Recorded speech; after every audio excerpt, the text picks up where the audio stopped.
Hello friends, today we are going to continue chapter number 8, Framing of Constitution and its Features, lecture number 7. Friends, up to now, in this chapter we have discussed about the importance of Constitution, why this Constitution is important, why laws are framed, why it is necessary to frame the laws for the development of any country.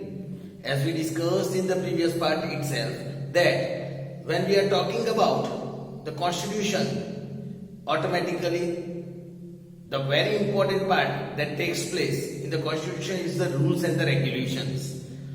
As we have discussed in the previous lecture as well, that rules are necessary for each and every country. We understood the meaning of constitution, the collection of rule to run any government of any country. That is constitution, which is a collection of rules. Friends, obviously it is necessary for each and every country to frame a proper constitution for the overall development of that particular country. Friends, when we talk about the constitution, we discussed of the framing of our Indian constitution, in which, as we all understood, that our Indian constitution is one of the largest written constitution of the world. When we are discussing about the constitution of India, we discussed already that there are lots of basic features of our constitutions. Friends, we discussed that our constitution is not such a permanent and rigid that no changes can be made in it. But as per the aspiration, as per the expectations, as per the wishes of the people, changes can be made, amendments can be made in our constitution. And that is why our constitution is considered as the live document. Friends, after that we discussed about the framing of our constitution, in which we discussed how our constitution was framed. Britishers appointed cabinet mission for discussing about the Indian independence. When these cabinet mission submitted their advisory with the suggestion of appointing Constituent Assembly to frame the Indian Constitution, as per the recommendations of this cabinet mission, Constituent Assembly was made, of which Dr. Rajendra Prasad was made the president of this Constituent Assembly. Friends, this Constituent Assembly, lots of well-known, knowledgeable peoples became the member of this Constituent Assembly. Experts from various fields were included in it. To frame this constitution, a drafting committee was also appointed to draft the Constitution of India under the chairmanship of Dr. Bhimrao Ambedkar. The members of this drafting committee were selected from different geographical diversities, different religions, different castes, experts from different fields. Lots of people gave their contribution, like Jawaharlal Nehru, Sardar Vallabhbhai Patel, Maulana Abdul Kalam Azad. Female contributors like Sarojini Naidu, Vijay Lakshmi Pandit, they all contributed in the framing of our constitution. We took lots of positive things from the foreign constitution as well.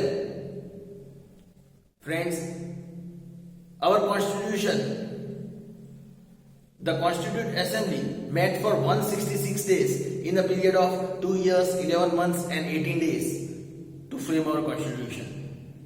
And at last, with such a great efforts, on 26 January 1950, our constitution came into force. India became republic. Since 26 January 1950, in India, we celebrate this day, that is 26 January, as the Republic Day of India. Friends, after that we also discussed about the preamble. That what is preamble? Preamble is introduction of the constitution, we can say. It is also considered as the soul of constitution. जैसे हमारे अंदर जो आत्मा है, आत्मा के बिना पूरा शरीर कुछ काम कर नहीं, उसी तरह कॉन्स्टिट्यूशन बिना प्रियम्बल के कॉन्स्टिट्यूशन को समझना बहुत कठिन है. To understand the constitution without preamble is difficult because this preamble guides about each and every aspects of the constitution. If there is any misinterpretation of this constitution, this preamble works as a compass to show the correct direction to each and everyone regarding the constitution. Preamble shows all, reads the mind of the constitution framers, that why these laws were framed, what was the purpose behind framing any law. Each and everything can be understood through the preamble, and that is why preamble plays a very important role. Friends, we learned that up to 1976 there was no changes, no amendments were made in the preamble, but after that words like socialist, secularism, unity in diversity, such things were added in this preamble. We also discussed about democratic country after that, in which we understood that what is democratic country. Democratic country, the word democracy came from the Greek word. Demos means people and kratos means the power. Means in the democracy the real power is in the hand of the people. People elects the head of the country. All the ministers of the country are elected by the wish of the people. They can remove, even the people can remove the ministers from their post. Each and every people are treated equally in a democratic country. They are given equal rights. As well as in a democratic country, each and everyone are given equal right to cast their vote. If the person is constitutionally eligible, he can contest for the election as well. Each and every people are equal in the eye of law. Democracy itself means of the people, by the people and for the people. Means here people is always at the center. People's wishes, people's aspirations, people's expectations are always at the center. Here the country, the government works for the welfare of the people. After that we also discussed about in the previous lecture about the socialist country, in which we understood that after 76 a word socialist was added in the Constitution of India. Socialist means over here each and every people, they get equal rights in social, economically, politically, financially. Each and every people gets equal right in our country. Friends, we discussed how each and every, there is no difference between rich and poor in any socialist country. Here the welfare of the people is always at the center. Each and every people of any caste, any creed, any position, any designation, each and everyone are treated equally. Friends, today the topic that we are going to cover is about a secular country. Let us understand about the secular country, or we can say secularism.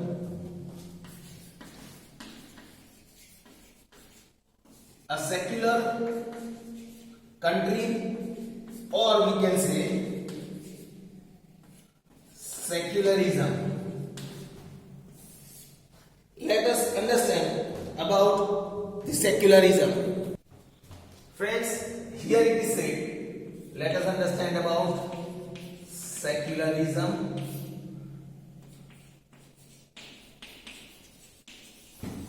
In the year 1976, as we all know, that it was this year when amendments came in Indian Constitution. Indian Constitution was amended. In the year 1976, Indian Constitution was amended, and the word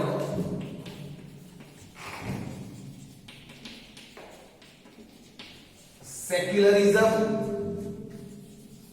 was added in the 42nd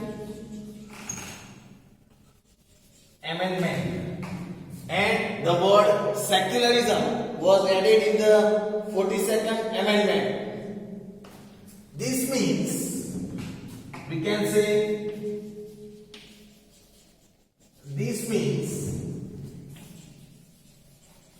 from them means after the year 1976 India is considered as a secular country. This means that from that period, that is after 1976, India is considered as secular or secularist country. Secularist country. Friends, in the year 9, as we all know, we discussed this previously, that was in the year 1976, Indian Constitution changes came in that, and some of the words were added like socialist, secularism, unity in diversity. Same way secularism was added in the 42nd amendment. This means from that India was considered as the secularist country. After that India was considered as secularist country. By secular country, it means, now let us understand what does it mean through this secular country. Here it is said, by secular country it means that as per constitution, by secular country it means that as per the constitution, India can never become a country. India can never become a country having only one particular religion. India can never become a country having one particular religion in whole country, we can say.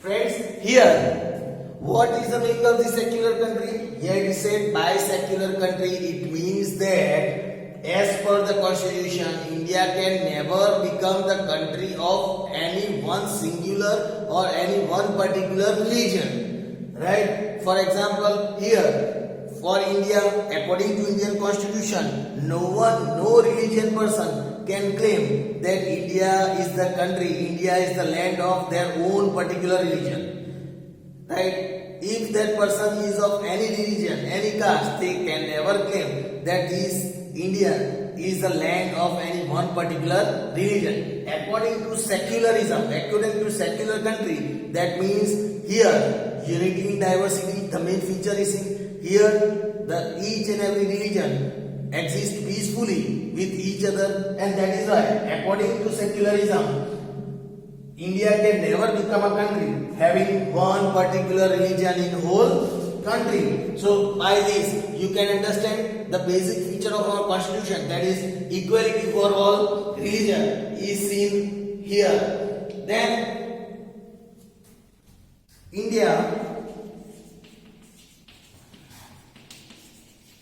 neither favors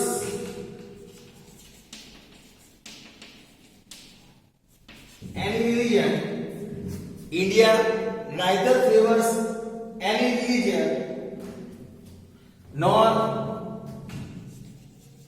does it promote any particular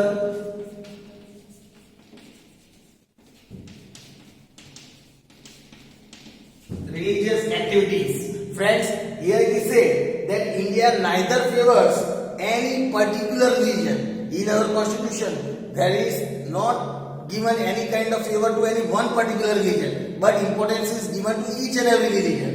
India neither favors to any religion nor does it promote any particular religious activity. Neither our constitution is promoting any one religious activity. Instead of that, our country is promoting all the religious activity of each and every religion. So here India never promote any religious activity.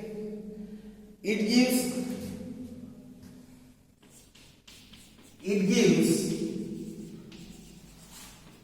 equal importance to all the religions. Friends, here it is said that it gives equal importance to all the religions. Our constitution gives equal importance to all the religions. Friends, here it is said that India cannot merge any secular activity with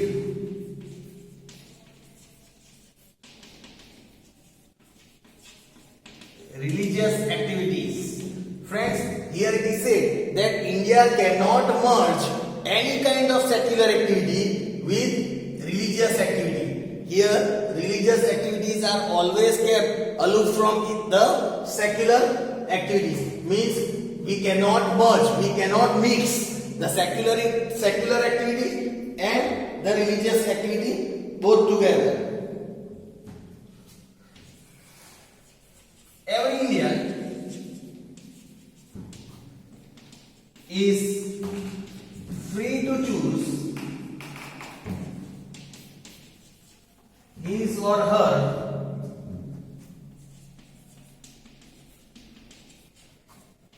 religion.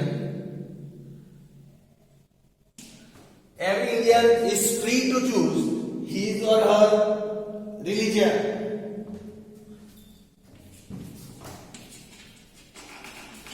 Our country does not discriminate. Our country does not discriminate a citizen on the basis of religion. Friends, here it is said that every Indian is free to choose his or her religion as per his own wish. A person can choose and adopt the religion of his own choice. If a person has taken born in some other religion and if he wants to adopt some other religion after the maturity or after understanding, if he wants to change the religion, that person can change the religion as well. That means an Indian is free to choose his or her religion as per his own wish. Our country does not discriminate any citizen. Our country does not discriminate or does not make any kind of difference in the between citizens on the basis of religion. We cannot judge any person on the basis of religion. So there is no discrimination between the citizens of India on the basis of religion. So here equal job opportunities. Here it is said that equal job opportunities and political rights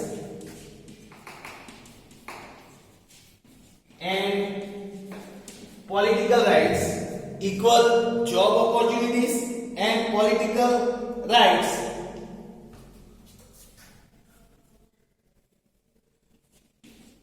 are given to the citizens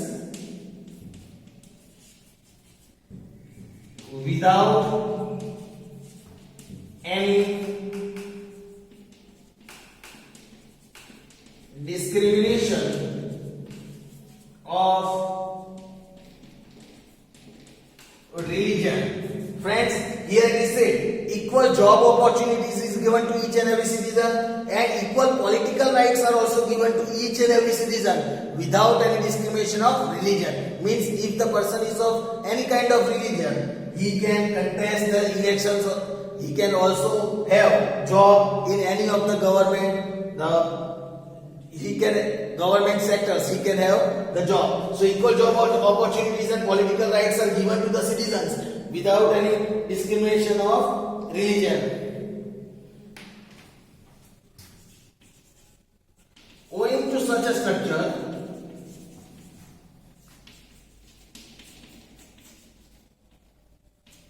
if we look at such a structure, we can say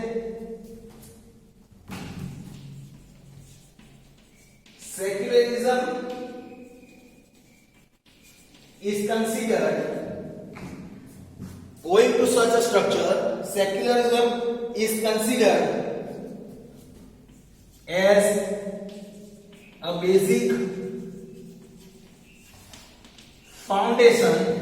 As owing to all this structure, secularism is considered as the basic foundation and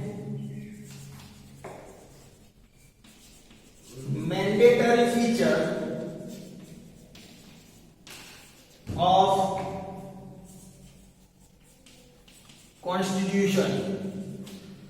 Owing to all this structure, secularism is considered as the main feature, the basic foundation of the constitution, as well as it is the mandatory feature of constitution, means it is the necessary. Here we can clearly understand that how the secularism plays the important role. Friends, here it is said the principles of Sarva Dharma Samdrishti, that is, we can say the principle of Sarva Dharma, looking at all religion equally, and another looking at all religion equally, and another principle, there is Sarva Dharma Sambhav. Sarva Dharma Sambhav, that is kindness towards all religion. Another principle, that is Sarva Dharma Sambhav, that is kindness towards all religion. These are propagated in our constitution. Friends, here it is a principle of Sarva Dharma Samdrishti, means all the religions are looked equally in our country, as well as the another principle, that is Sarva Dharma Sambhav, that is the kindness towards all religion. These are propagated in our constitution. So these two principles plays very important. Here citizens are free to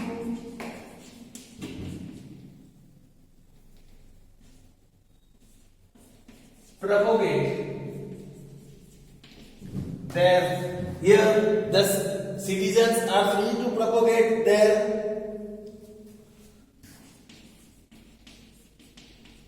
religion, belief,